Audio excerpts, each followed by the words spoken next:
Одну простую сказку, а может и не сказку, а может непростую, хотим вам рассказать.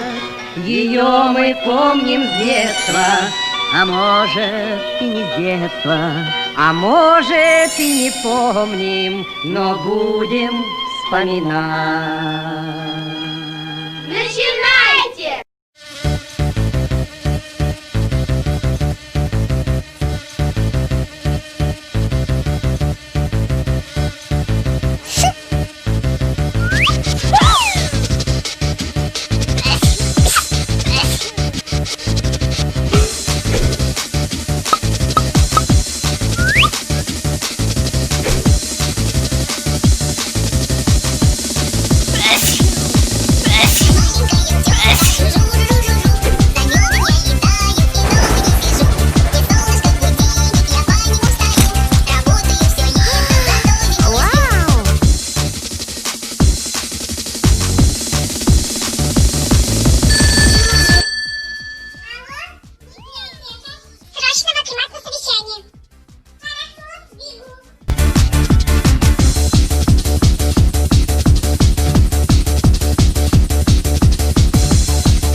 Срочно пришлите мне отчет.